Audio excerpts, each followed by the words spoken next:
the day, Bolar's bag. So here's what my Chinese friend got for me, like all the way from China. So that's really nice. This is new look. Jeans are Carhartt. Doc Martens on the feet. Updates. We have the Department of Education coming into the school today and I have an interview. So dressed formally. I'm walking to school and reading My Brilliant Friend.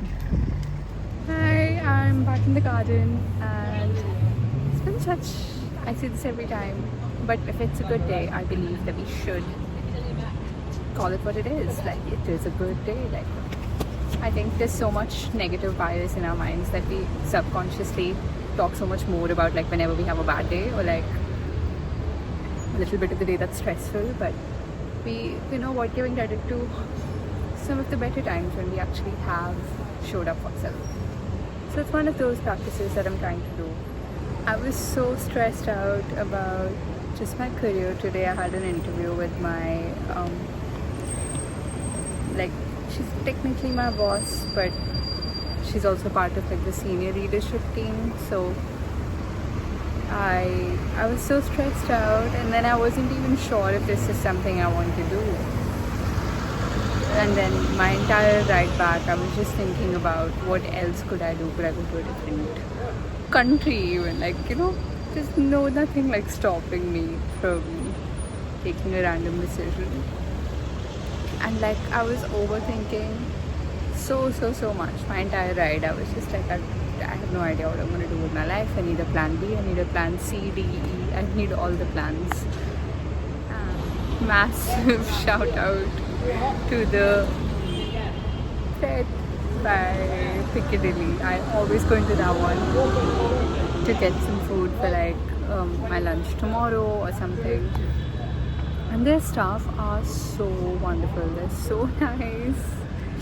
It's almost as if they have this coffee shop vibe of what you see in the movies, where you can just walk in and have a conversation with your coffee. It's not just transactional. It's not very that'll be £10 please. It's very, hey, how are you? Like, how was work today? And for 2 seconds this has happened to me twice that I've gone there. 2 different staff members, and the other girl was there too today, and they're always like, hi, how are you? Are you happy? And I was like, you know, I had to double check. I was like, dude, does she know me? And have I forgotten that I've spoken to her before? But I hadn't. She just met me and she was just like, how was work? Tell me everything. When did you start? Are you, and you know, when are you gonna have your food? And I said, I let her know. I was like, I'll probably have this for lunch tomorrow. And she had like this entire conversation with me. And then she was like, I might as well throw in a free, you know, cookie for you or a croissant, whatever you want. And this has happened to me so many times. The last time I went in there, she gave me like 2 free croissants or something, just for a conversation. And I think we need to bring back community in that sense. So it's so deeply important that we do that. We don't understand how just that 5 minutes is so important that I'm not even worried about my career anymore. Not like in a bad way, but you know, the overthinking and the stress is like completely shifted. I'm like, oh, just had a nice conversation, you know, got a free pastry. What else is life about?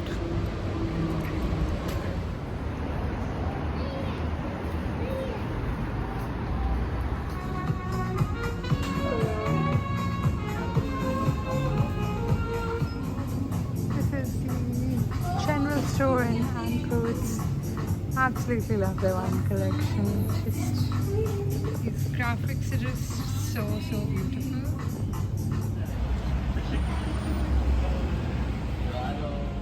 I just went to this new coffee shop. I think it's called Artista Perfetto. Could be saying it wrong. Like, sometimes I just make up pronunciations because I have free will. But they also have they get their cookies from this place called Whisk, and they had an Earl Grey and lemon citrus cookie. got that after work because it's so hot. It's like 28 degrees maybe. India weather basically, but no air conditioning, so I'm boiling. Coffee helps. Hi, this is a mini review for Giovanni's Room by James Baldwin. I finished reading this book last week or earlier on this week, and just speechless. It's written so beautifully. My first thoughts when I finished this book was that I don't feel like I read it. I feel like I watched it happen in front of my eyes. It's so good with painting that picture in front of you that I thought that this is just perfectly written for an adaptation into like a play, probably not a movie because it's too intense, and you know, you need to watch it happen. So those are my first thoughts, and then I looked it up, and apparently there is an adaptation called Inside Giovanni's Room, which was airing in UK, a play that they've made out of this. So I was like, this is just wild. Like, I just had a thought and someone has already put in so much effort and made it into an entire creative outlet. So that was so interesting to see. I think the way that he deals with the theme is there's this constant battle and tension in the movie, in the book, where the character himself, the narrator, he's not very likable, but his emotions are on full display. You can tell that this person is dealing with so much self deception, in the sense that they're completely in denial about their identity sexually, and they're just making life more and more difficult for themselves, for others. Everything is a bit intertwined. So it's not a very fun read in that sense, but very, very insightful. And the forefront is emotions. There is so much heartbreak, so much yearning. The entire book for me was about yearning, but it's written with such emotional maturity that it's commendable that this person was able to verbalize their feelings like this. Because a lot of times when you're feeling something with that intensity, you feel like, I just have no words for this. And this book helps you find words for a feeling that you felt before, but you couldn't explain to someone else. You didn't know how to talk about it. So really, really good for that.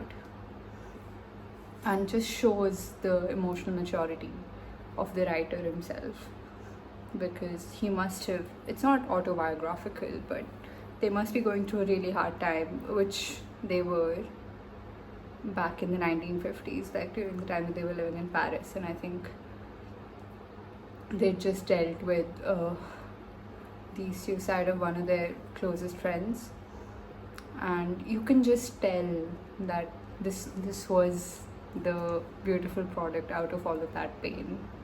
So very important read, really. And it reminded me of two other books that I already have read, like earlier this year. First one is The White Nights by Dostoevsky. Hope I'm pronouncing that right and I've not just made an entire fool of myself on the internet. But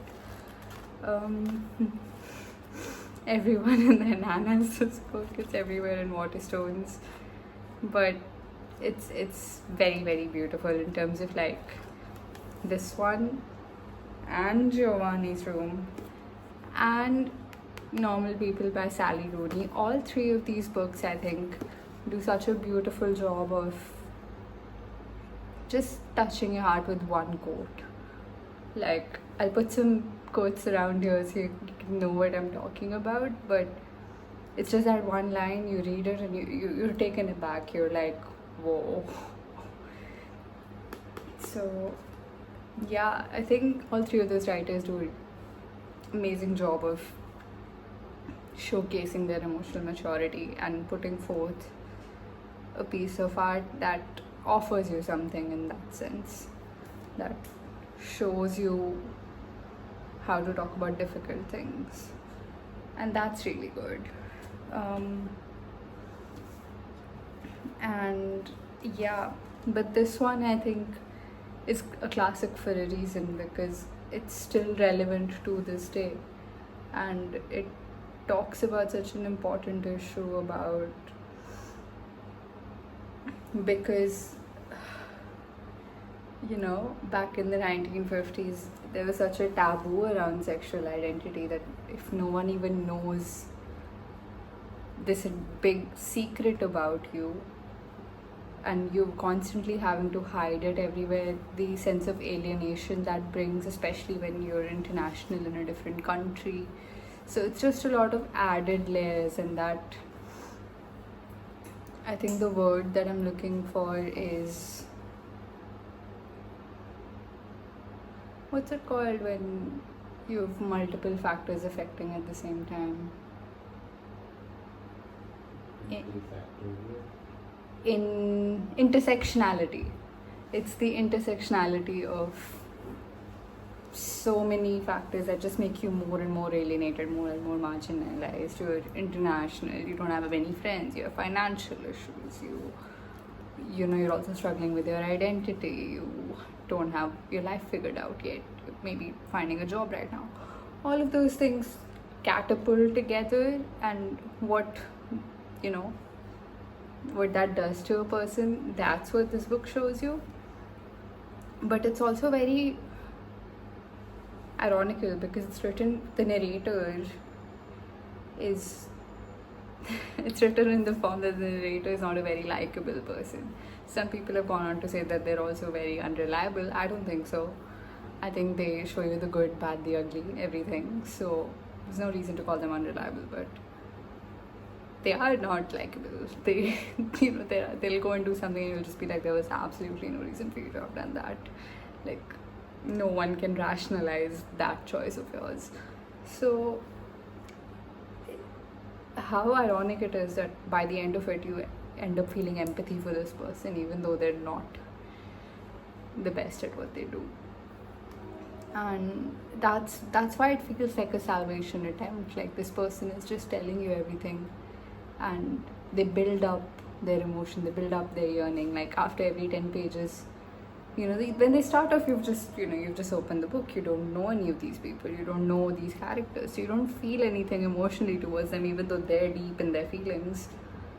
But they will mention it to you that, hey, this is what's on my mind, and then 10 pages later they bring it back and they're like, I'm still thinking about this. And then 10 pages later they bring it back again and I'm still thinking about this. And that's how beautifully it's weaved in, that by the end of it you're like, yeah, this is a lot, you know. By the end of it they really just show you everything that's happened, and they're like, are you seriously telling me it's an easy life? It felt like that's what the narrator is asking me by the end. Like, they just show you it how it is, and it takes a lot of honesty to make a piece of art like this. And that's why I think this is a very important book. Like, you need to read this, especially if you have no idea what gay life in the 1950s was like. Like, if you think it was all, you know, bougie and parties and just a lot of champagne, you need to read this because there's a lot more than that, and we need a realistic insight into what were people going through. So highly recommend, and these two as well. This one is so short and sweet. I really love this book. Like, I would say this is a holiday read or like an airport read when you're in liminal space, you don't know what you're doing. I read this when I was in India, I think. So really like this. Sally Rooney, it's my first novel of hers that I've picked up. Really liked this. I've also read her essay on debating. That was also beautiful. Not read any of her other works yet. I want to read, but nothing happened. When I do, I'll make a review about that too. Just sitting at Nell's. They're playing live music here by Rainy Hearts. And I've ordered a chopped salad and a pizza. I get the burrata tata every time. It's so good. Came here with my friends Hannah, Yulia, all of them, my work friends. All of us had the pizza and we all agreed that was the best one. Oh, look at the chopped salad. Looks beautiful, I think. Not tried it before, so I don't know, but it's gorgeous.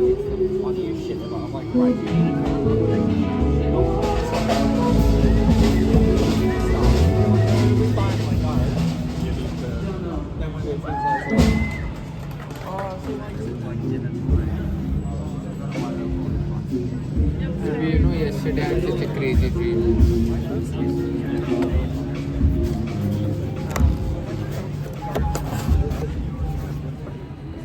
Quack quack. Duck. yeah. No, passes. Yeah. It's in the sea. Unicorn. Oh no, you passed that. Oh no. Oh no! I'm doing the opposite. Yeah. What do you make Karai, at where Thanksgiving? he's from. Thanksgiving. Istanbul. Turkey? Yeah. Hop.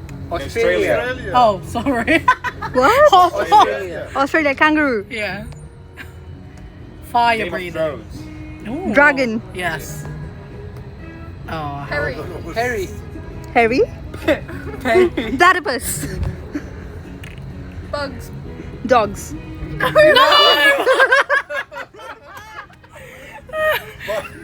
It's Bugs. Bugs. bug. Wait, not believe your eyes of 10 million. no, but wait. Bug and it's Bunny? like, Yeah. What? and then it lights up.